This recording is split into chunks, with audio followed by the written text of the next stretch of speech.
अगर आप लोगों को मेरी वीडियोस अच्छी लगें तो इस लाल सब्सक्राइब के बटन को दबा दें और साथ ही इस बेल के आइकन को भी प्रेस कर दें ताकि मेरी आने वाली हर नई वीडियो का नोटिफिकेशन आप लोगों को मिलता रहे। बिस्मिल्लाहिर्रहमानिर्रहीम, अस्सलाम वालेकुम। आज मैं आप लोगों के लिए एक्सरसाइज 21.2 का क्वेश्चन नंबर 3 सॉल्व करूंगी। तो चलिए वीडियो को स्टार्ट करते हैं। क्वेश्चन है आपके पास, resolve the following into partial fractions. ठीक है, यहाँ पर आपके पास रिपीटेड लीनियर फैक्टर्स हैं।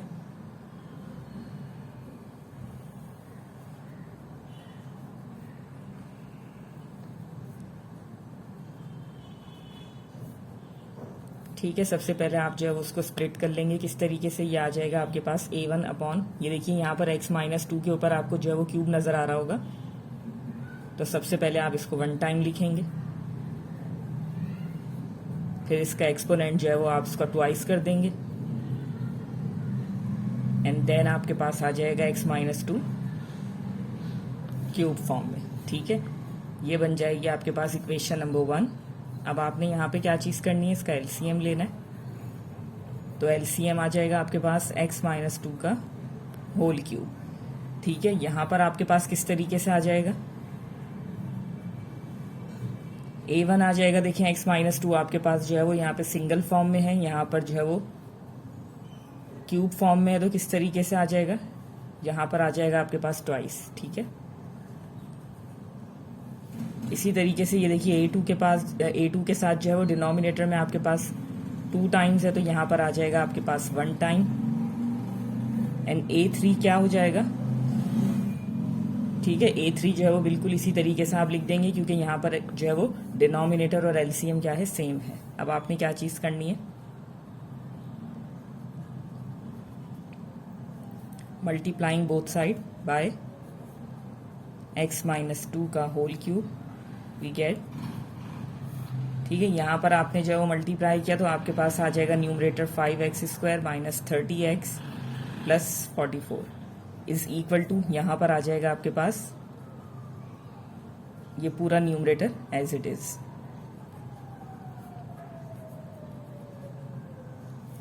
अब देखिए यहाँ पर आप और से देखिएगा a-b का होल स्क्वायर का फॉर्मूला आपको यहाँ पे नजर आ रहा होगा बनता हुआ। तो आप डेफिनेटली यहाँ पे जो है वो फॉर्मूला अप्लाई करेंगे। तो a-b का होल स्क्वायर क्या हो जाएगा, a² minus 2ab plus b²। ठीक है, आप सबसे पहले जो है वो फॉर्मूला स्ट्रक्चर यहाँ पर आपने बना दिया। उसके बाद ये देखें यहाँ पर क्या हो जाएगा, ये चीज़ इससे जो है वो आप मल्टीप्लाई कर देंगे। ये हो जाएगा आपके पास a2x एंड ये हो जाएगा प्लस माइनस माइनस 2a2।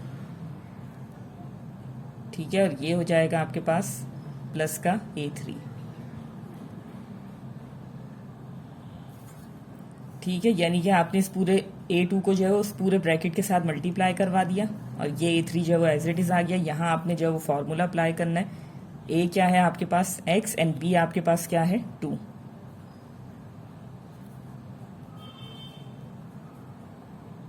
अब थोड़ा सा आप इसको जो है वो सिंप्लीफाई कर लेंगे तो ये हो जाएगा आपके पास x², ये हो जाएगा आपके पास माइनस 2 2 4x एंड प्लस 2 2 4। और ये सारी चीजें जो है वो एज इट इज आप नीचे कॉपी कर देंगे।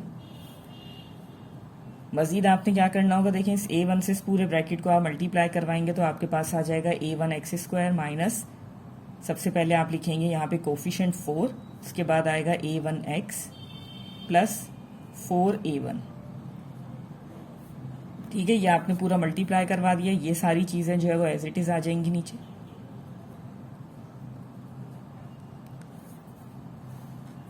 अब यहाँ पर आप देखिएगा कि आपके पास जो है वो x² और ये देखिए यहाँ पर कुछ चीज़ें ऐसी हैं जो वेरिएबल के साथ हैं और कुछ चीज़ें ऐसी हैं जो कांस्टेंट हैं। तो आप क्या कर लेंगे कि जो लाइक टर्म्स हैं, ठीक है, दूसरे लफ्ज़ों में आप कह सकते हैं कि जो लाइक टर्म्स हैं उनको आप जो है वो एक साइड पे कर लेंगे।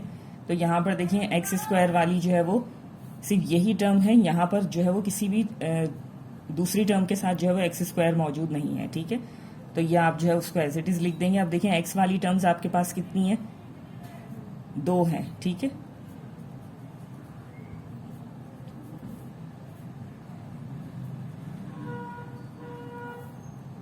तो दोनों आपने इस तरीके से लिख लिया। अब जितने भी कांस्टेंट हैं या विदाउट वेरिएबल जो आप कह सकते हैं टर्म्स हैं, उनको आप जो है वो यहाँ पे इस तरीके से लिख देंगे।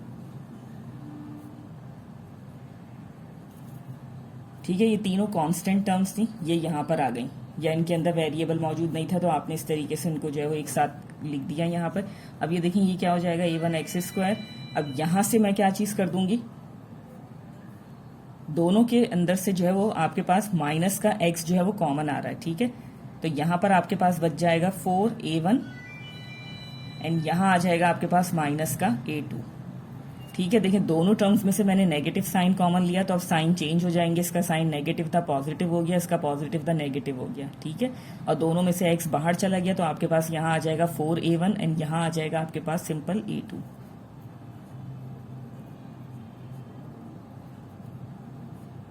और ये सब इसलिए किया है क्योंकि देखिए जब हम इक्वेशंस को इक्वेट करेंगे तभी आप जो है वो इजीली a1, a2 और a3 की वैल्यू जो है वो कैलकुलेट कर सकते हैं। अब ये आपके पास बन जाएगी इक्वेशन नंबर 2। ठीक है, क्योंकि ये एक सिंप्लीफाइड फॉर्म में आपके पास मौजूद है।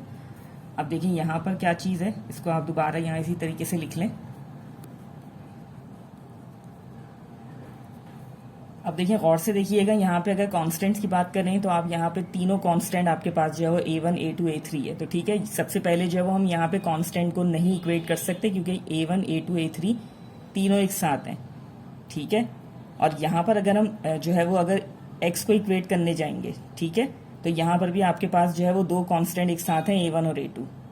तो इसलिए सबसे पहले जो हम इक्वेट करेंगे वो किसको करेंगे, कोफिशिएंट ऑफ x²। ठीक है, बाय इक्वेटिंग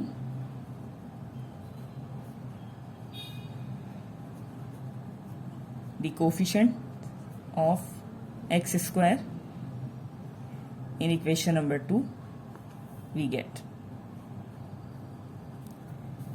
ठीक है, यहाँ पर जो है ये सिंगल फॉर्म में था इसलिए हमने सबसे पहले इस चीज़ को इक्वेट कर लिया ताकि a1 की वैल्यू आपके पास आ जाए, फिर वो आप जो है वो आगे कहीं भी सब्सटीट्यूट करके दूसरी जो है वो कांस्टेंट की वैल्यू निकाल लें। तो देखें जब आप इक्वेट कर लेंगे तो यहाँ पर इस चीज़ को देखिएगा, ये देखिए जैसे ही x² को इक्वेट करा तो a1 किसके इक्वल आ जाएगा आपके पास 5 के। ठीक है, तो यहाँ पे सिंपल आ जाएगा आपके पास 5 इज इक्वल्स टू a1 और आपने इस तरीके से जो है वो a1 की वैल्यू फाइंड कर ली। ठीक है, अब देखें यहाँ पर आ जाएं आप, जब आप इसको इक्वेट करेंगे तो यहाँ पर आपके पास a1 और a2 दोनों मौजूद हैं। a1 की जगह आप वैल्यू सब्सटीट्यूट कर देंगे और दूसरी जो है वो a2 की वैल्यू आप इजीली फाइंड कर लेंगे। नाउ बाय इक्वेटिंग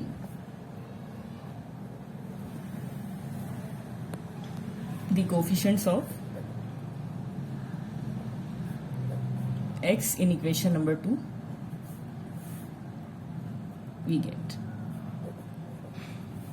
ठीक है, यहां पर आ रहा है देखिए आपके पास माइनस का 30 is equal to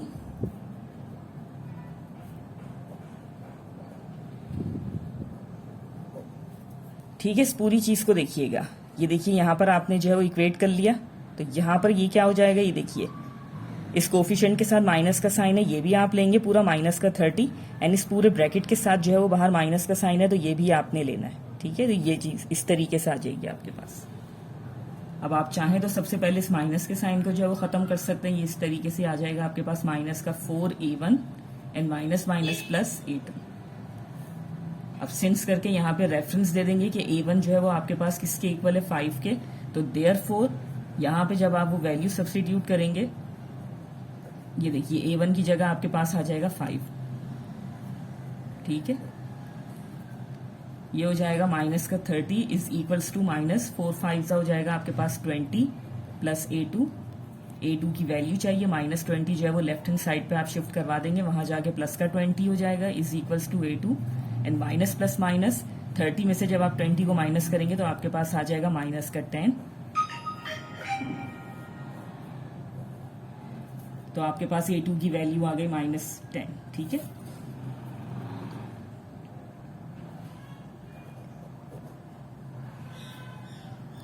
again by equating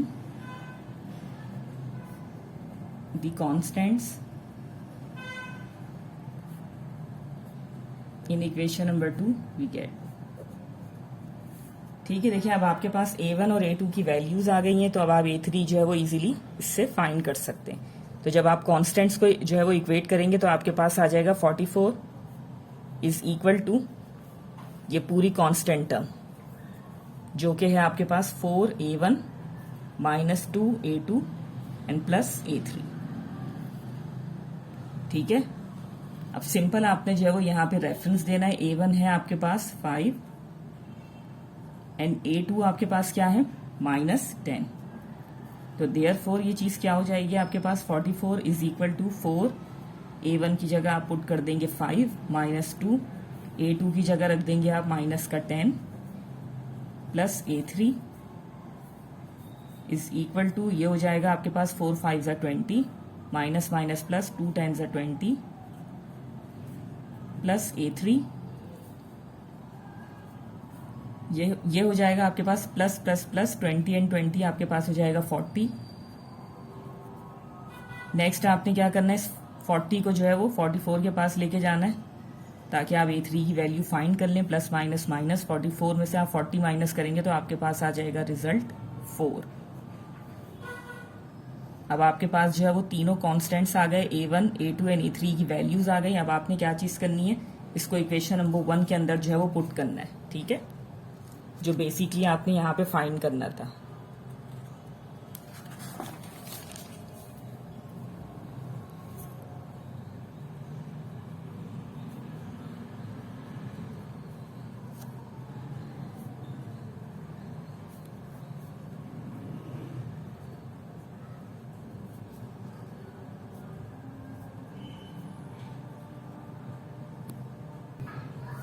ठीक है, अब यहाँ पर जो है वो इक्वेशन नंबर 1 हम उतार देंगे जो कि है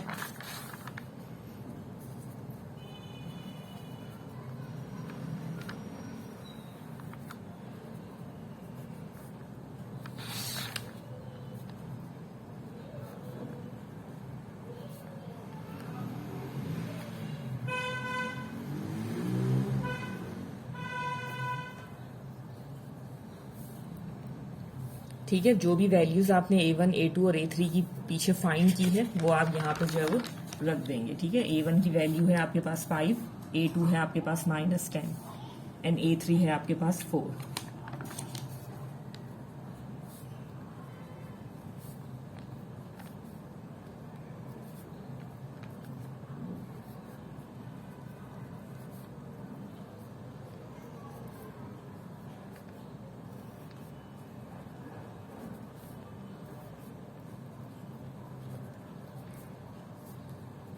ठीक है, ये भी आपका आंसर हो सकता है और मजीद आप जो है वो उसको यहाँ पे इस तरीके से भी लिख सकते हैं, प्लस माइनस माइनस